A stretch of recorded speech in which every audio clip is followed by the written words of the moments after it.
Ok, entonces, a ver, iniciando grabación, probando sonido. Espero que se esté escuchando bien porque no tengo idea, porque no tengo feedback.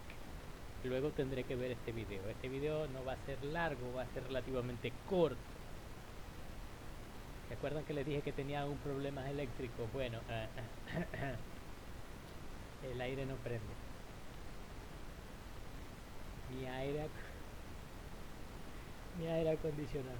Entonces tengo que grabar esto en videos cortos porque hace calor y también tengo que grabarlo en horas en donde se permita funcionar, vamos a decir así, adecuadamente con solo un ventilador. Am, Bajo estas circunstancias entonces las clases no pueden ser demasiado largas, una hora tal vez, cuando mucho, si no va a haber problemas conmigo. Ok, ni modo, pa'lante. Bienvenidos a su clase de operaciones unitarias 1. Vamos a llamar a esta clase compresores parte 1.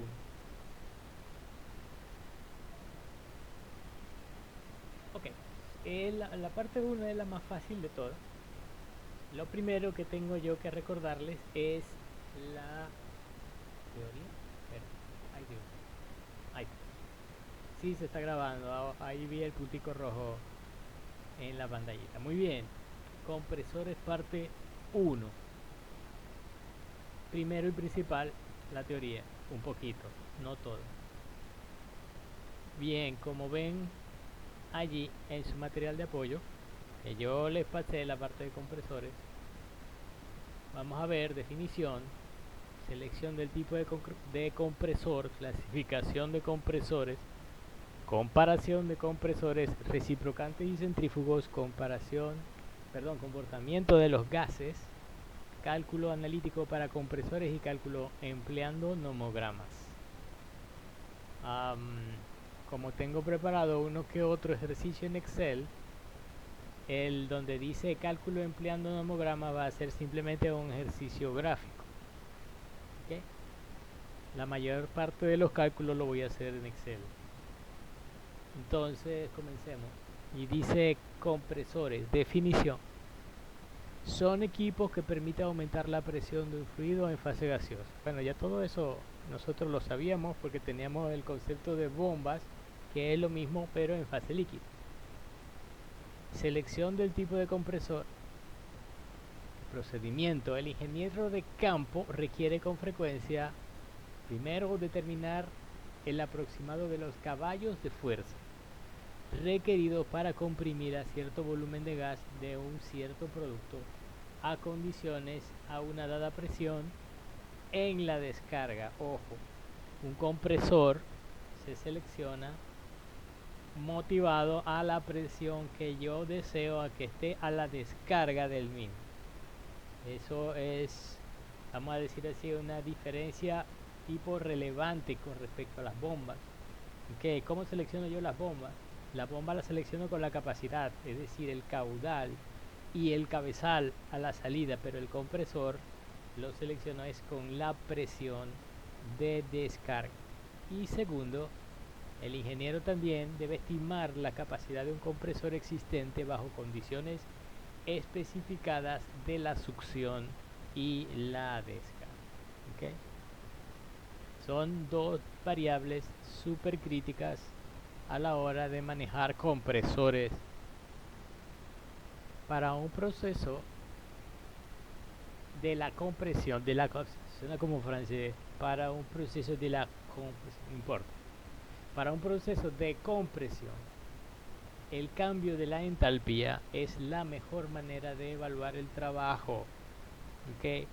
En donde el trabajo del compresor, ahí dice W, ahí está la fórmula, W y S, significa trabajo isentrópico o a entropía constante. Una cosita que necesitaba aclarar respecto a los compresores.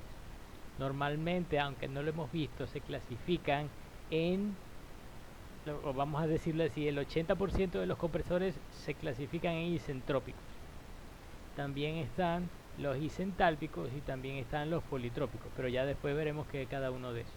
Por lo tanto, allí en esa fórmula WIS significa trabajo de un compresor isentrópico. Sigo leyendo.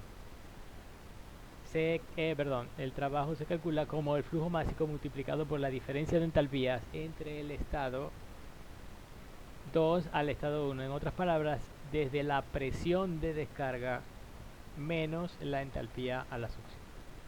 En un diagrama de presión-entalpía, el trabajo de compresión, el trabajo de compresión será evaluado, ahí dice ser evaluado, será evaluado siempre por el cambio de entalpía del gas en ir de la succión a las condiciones de descarga. Ya expliqué la ecuación y la eficiencia adiabática, la eficiencia teórica del compresor isentrópico es igual a ese mismo trabajo que calculamos, trabajo isentrópico sobre el trabajo real adiabático. En otras palabras, el trabajo medido, el trabajo que en realidad se está consumiendo en el equipo. Que eso tendríamos que medirlo utilizando, ustedes saben, medidas eléctricas, medidas de potencia, etc.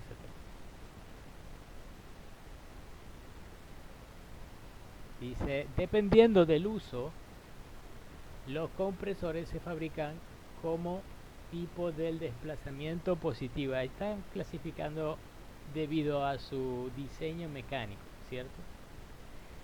Ok, se fabrican como del tipo de desplazamiento positivo, dinámico o térmico. Los tipos positivos tienen dos categorías básicas, reciprocante y rotatorio. El compresor reciprocante consiste en uno o más cilindros, cada uno con un pistón y émbolo, o el émbolo, imagínense. Parece una traducción medio chimba, pero ajá. Con un pistón y émbolo que se mueven hacia adelante y hacia atrás, desplazando un volumen positivo con cada compresión. El compresor de diafragma utiliza un elemento flexible, hidráulicamente pulsado para desplazar el gas. Pero eso es otro tipo. Normalmente no le ponemos mucha atención en el curso de operaciones unitarias 1. Los compresores rotatorios continuos consisten de un elemento que rota, obvio, impeller o rotor aplanado, acelera el gas cuando pasa a través del elemento, convirtiendo la cabeza, el cabezal, de la velocidad en presión estática, parcialmente en el elemento que rota y parcialmente en difusores o láminas inmóviles. Eso es otro pequeño detalle, que hay más de un elemento que puede contribuir a la presión de descarga en un compresor de este tipo. Los tipos dinámicos incluyen el radial, centrífugo, flujo axial y las máquinas mezcladoras de flujo. Las ventajas de un compresor reciprocante sobre una máquina centrífuga son: A, mayor flexibilidad en capacidad y presión; B, una eficacia más alta del compresor y un costo más bajo de energía; C, capacidad de entregar presiones más altas. Ojo, esto es súper importante, porque las presiones, si yo necesito un gas a una presión muy alta, no voy a usar un compresor centrífugo, uso uno de otro tipo. En este caso el reciprocante es muy bueno para eso, para presiones altas. D, capacidad de manejar volúmenes pequeños o más pequeños.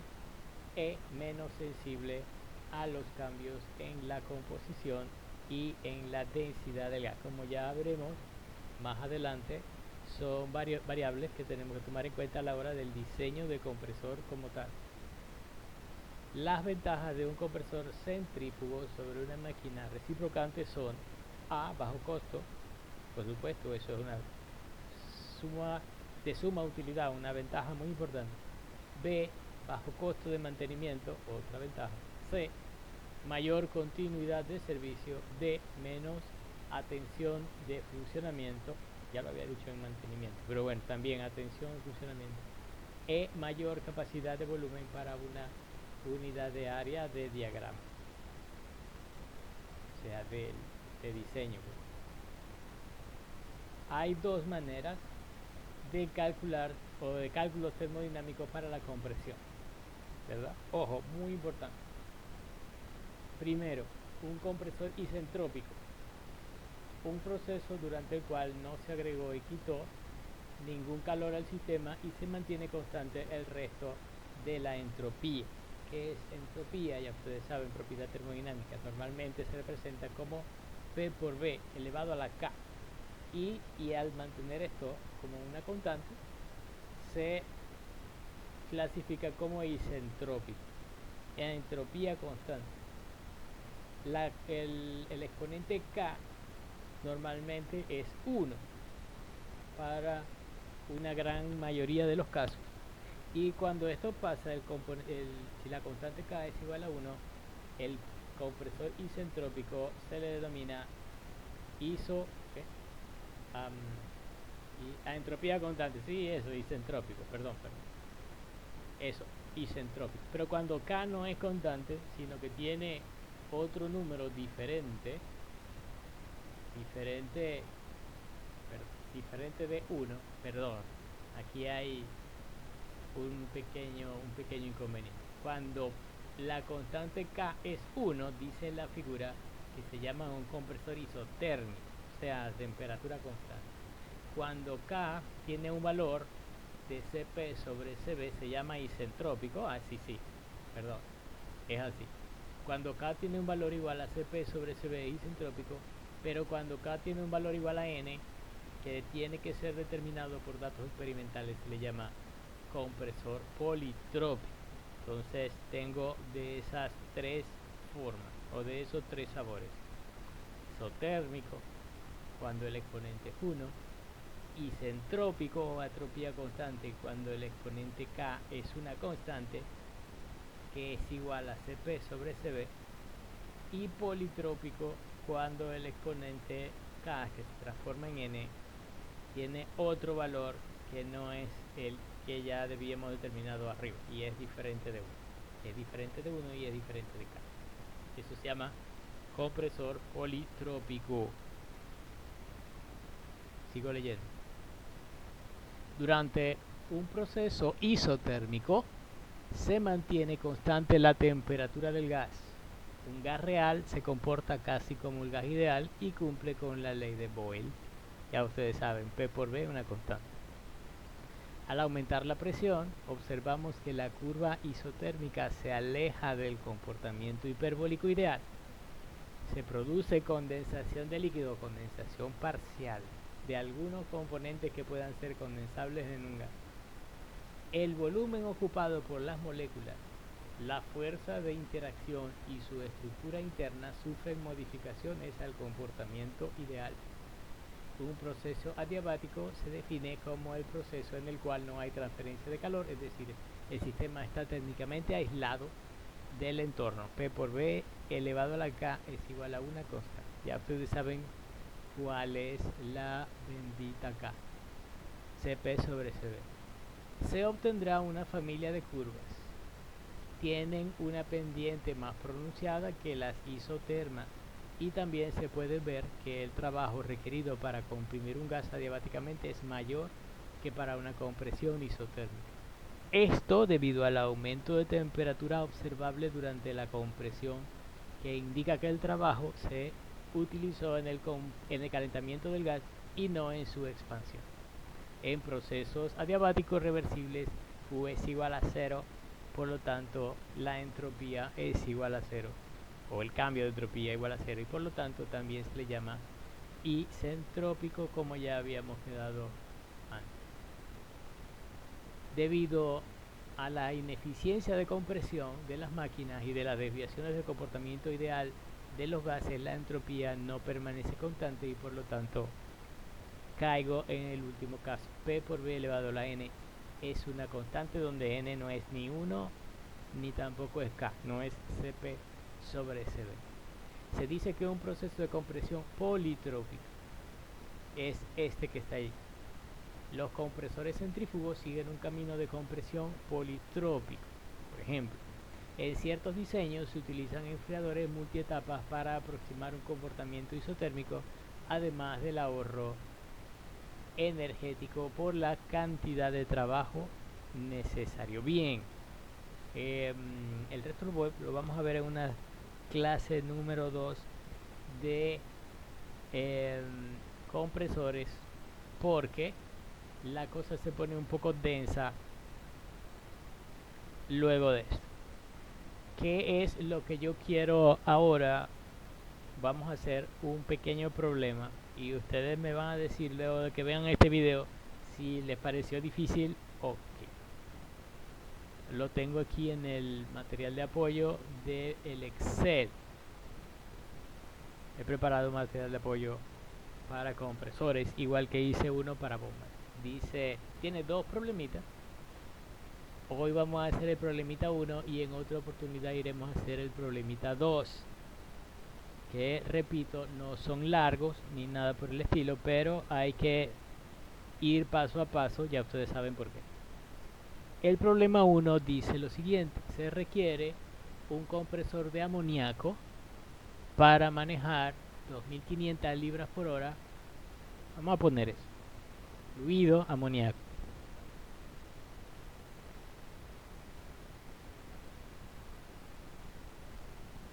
Amoníaco gaseoso, por supuesto.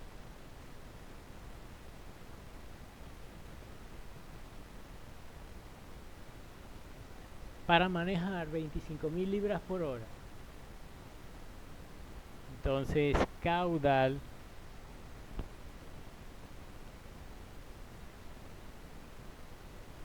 $25.000, a ver, libras por hora, lo que es, bueno, ahí tiene la transformación directamente, ¿no? Pero yo también la puedo hacer aquí. Una libra son 0,454.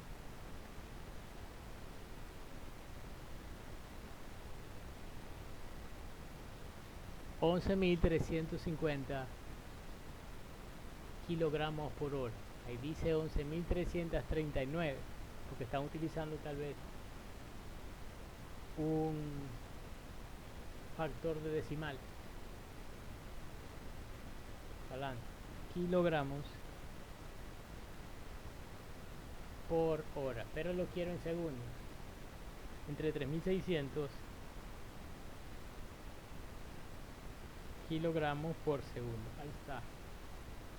3,1527 algo kilogramos por segundo y tengo el valor del flujo a unas condiciones de 105 psi. Entonces, perdón, eso es la presión de entrada, la presión en la parte de las condiciones de entrada. Entonces aquí escribo entrada, la presión de entrada P1 son 105 psi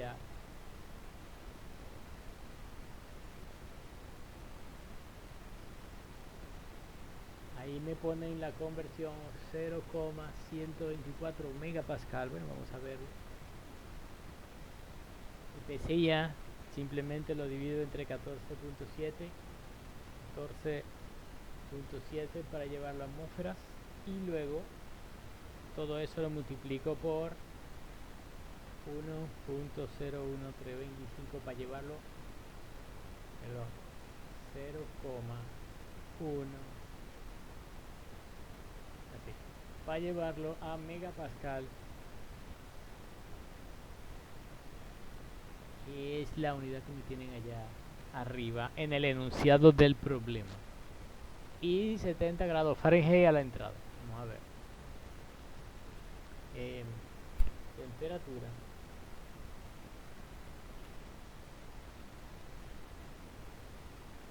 ...70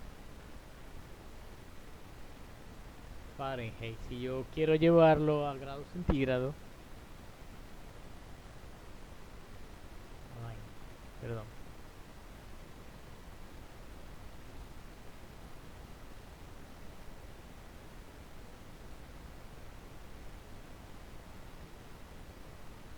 Son 21,1111 grados centígrados a la entrada. ¿Y qué más dice allí? Dice para una descarga, es decir, una presión a la salida. Lo voy a escribir aquí también. Para una descarga o P2 de 250 psi.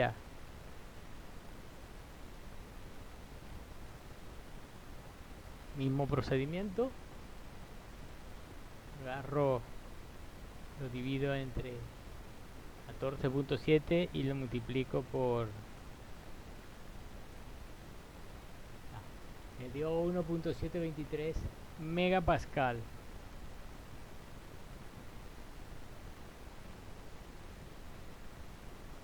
Dice, utilice el diagrama de Mollier para calcular la potencia necesaria. ¿Cómo? Con la ecuación que ya ustedes vieron en el material de apoyo. La vuelvo a escribir por aquí. Trabajo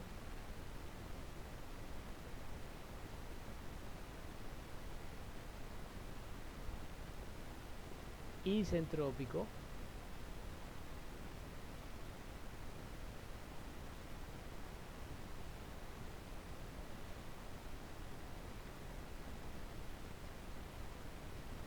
es igual a flujo másico. Ajá.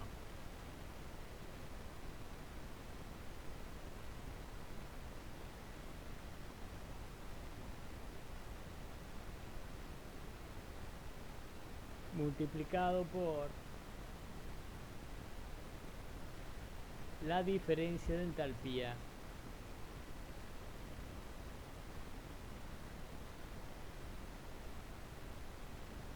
H a la salida menos H a la entrada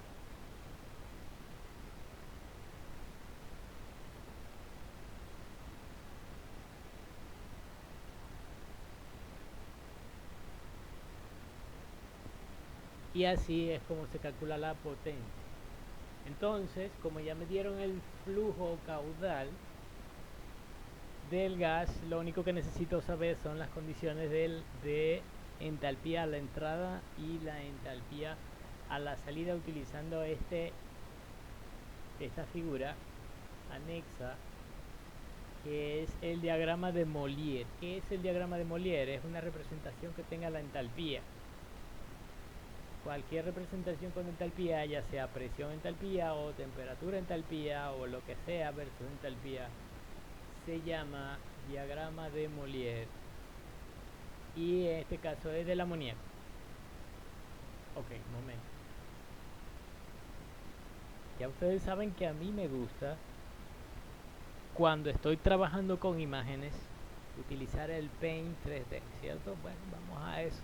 Tengo por aquí preparado un archivo con Paint 3D del diagrama de Mollier. Vamos a aprovechar. Aquí está. ¿Cómo se hace para trabajar con el diagrama de Mollier? Bien, lo primero que tengo que hacer es ubicar los puntos de entrada, o el punto de entrada que me había dicho. Déjenme chequear un momento cuál es el punto de entrada aquí. A la entrada son 105 psi o 0,723 megapascal y una temperatura de 70 Fahrenheit o 21 grados centígrados. Veamos qué me dice el diagrama de Mollier. La presión la tengo del lado derecho, aquí. La presión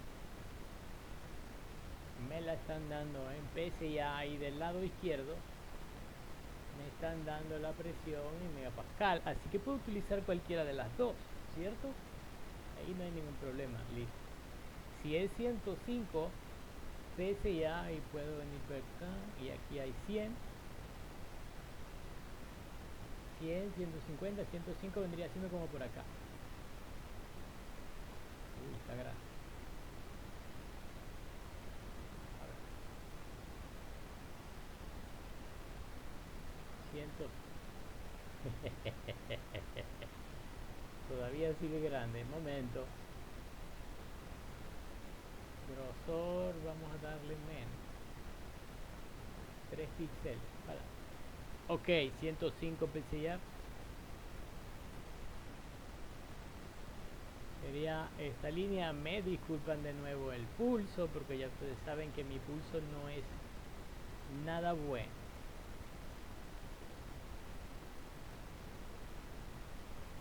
Ok.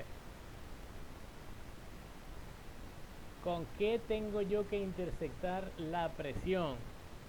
Bueno, lo puedo intersectar con la temperatura. ¿Dónde está el bendito intersecto con la temperatura? Bueno, aquí dice, mire, aquí dice que estas líneas son líneas de temperatura, pero en grado Kelvin. A ver, déjenme chequear un momento aquí en el archivo de Excel para llevar esto a Kelvin. Es igual más 273.15. Tengo que la temperatura es 294,26 Kelvin. Me regreso al diagrama de Molière. 200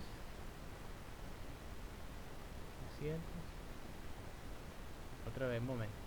294, o sea que por 300 va. Mira, aquí estamos. 294 en Kelvin sería esta. Vamos a ver, esta es 280 y esta es 300, o sea que 294 queda bien pegadito aquí, al ladito de 300. Perdón otra vez por el pulso.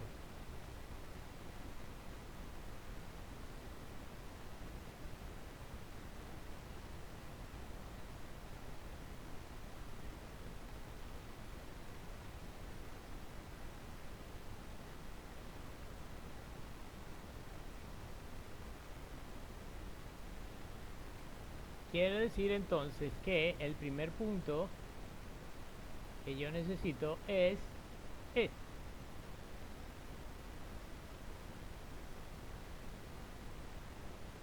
que es 105 PSI, 70 Fahrenheit, en mis cálculos.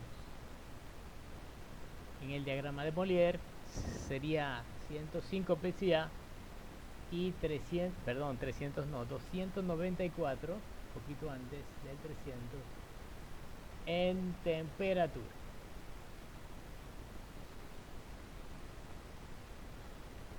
Ahí lo tengo marcado con el punto en amarillo. Vamos a ver, ok, momento. Ahora viene algo interesante. Para el compresor, estamos asumiendo que es un compresor adiabático, en otras palabras, de entropía constante, isentrópico. Compresor isentrópico, ok.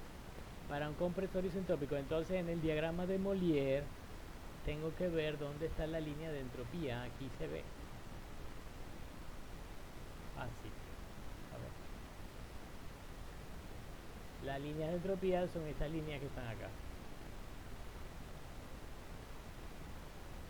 Miren, entropía S es igual a 11.0 kilojoules sobre kilogramo Kelvin en esa línea, pero hay más líneas.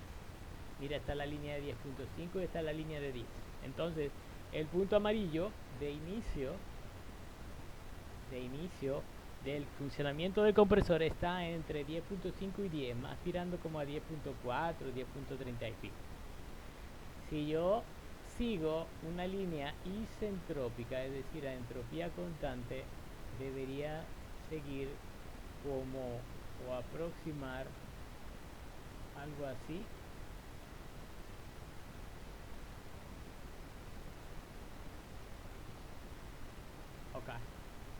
Más o menos así. Durante el recorrido de la línea púrpura. ¿Hasta dónde? Hasta la presión de descarga. Voy a rechequear de nuevo cuál es la presión de descarga o presión de salida. 250 PSI.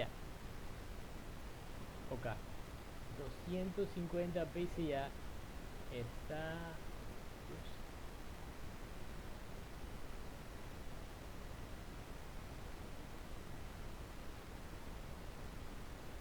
Pues 250 PSI está aquí.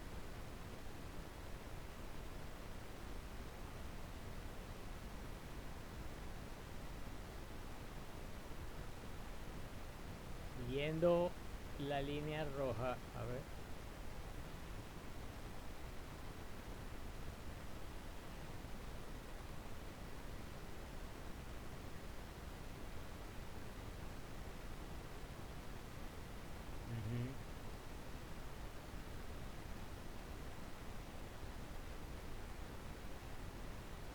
Y lo voy a marcar aquí el intersecto de la entropía de la salida con las condiciones de presión a la salida. 250 PSI a la salida y una entropía de aproximadamente 10.4.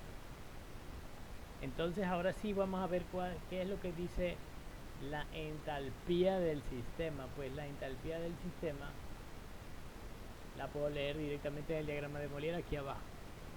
Fíjate que el punto amarillo, si yo bajo verticalmente hasta el punto amarillo, la entalpía es aproximadamente unos 600.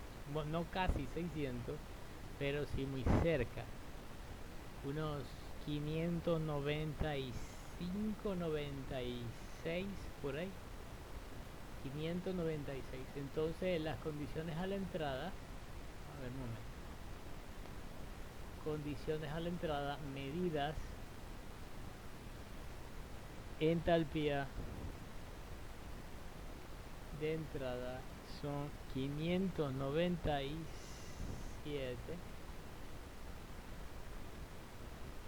A ver, las unidades del diagrama son kilojoules sobre kilogramo. 597 kilojoules sobre kilogramo. Y ahora me queda la entalpía a la salida. Entonces, la entalpía a la salida va a ser igual a... Hago exactamente lo mismo, leo en el diagrama de Molière las coordenadas en el punto verde, o mejor dicho, la entalpía en el punto de salida, y sin hacer muchas más líneas, está un poquito más de 700. 600, 700, 710. Yo le voy a poner 710 kilojoules kilogramo. Entonces 710 kilojoules sobre kilogramo. Guardo. Ok, entonces, ¿qué me falta? No, pues no me falta nada. Tengo que calcular el trabajo isentrópico. Trabajo isentrópico, también llamado trabajo diabático, es igual a flujo másico kilogramos por segundo multiplicado por la diferencia de entalpía a la salida menos entalpía a la entrada, y esto te da kilojoules por segundo, también conocido como kilowatts. Kilojoule por segundo o kilowatts.